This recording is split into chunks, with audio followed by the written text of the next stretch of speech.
kind of entrepreneurial competence do translation service providers require?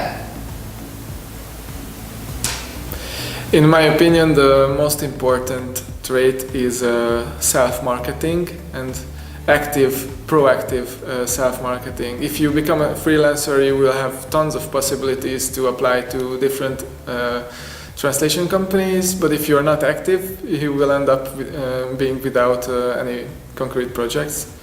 So you really have to apply to maybe dozens of companies, do test translations, and somehow be different from the others, because on the other side there are tons of freelancers as well, and it's hard to get noticed by the companies. But once you step in a company, you will probably receive a lot of projects, because the industry is rising, there is more and more text to translate. So I think there is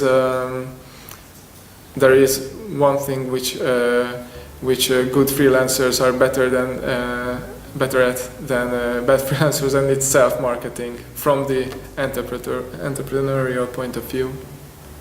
What is the main difference between the work of freelance translators and translators in employment? There are dozens of differences that I can think of, but I think the most important is the time management, because employed translators go to work for a defined hour, maybe 8 or 9 in the morning, and they leave the office at the end of the day.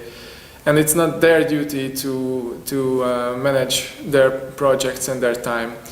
While freelancers are free to decide to work 8 hours or 10 hours or 12 hours a day, and maybe they can have 2 days of rest after finishing a big project. It's very different, and it requires different skills, I think. People who prefer security prefer being employed, while those who take risks, but maybe for earning more money, those people become freelancers. What are the most frequent challenges within entrepreneurship? I can think of 2 main challenges. The first one is making the decision of becoming a full-time translator. Because imagine that when students come out of the university, they have to find projects, but they also have to make a living, they have to make ends meet, and it's really hard to find so many jobs in the beginning of their career that is enough for making a living, because they have to build up their client portfolio. So in the first few months, or maybe in the first year, they have to take other jobs as well.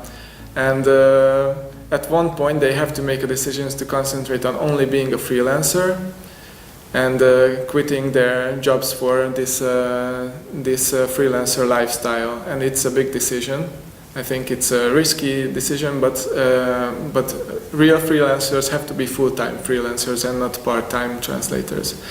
The other big challenge is maintaining a cash flow, because in the industry the payments are usually, if not late, but the payment terms are quite uncomfortable. Sometimes 30 days, 45 days, even for some big language service providers it's 60 days.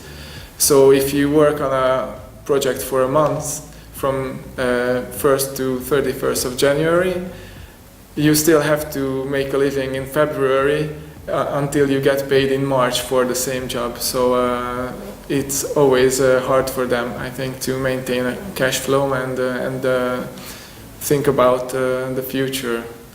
So this is the second biggest challenge, I think.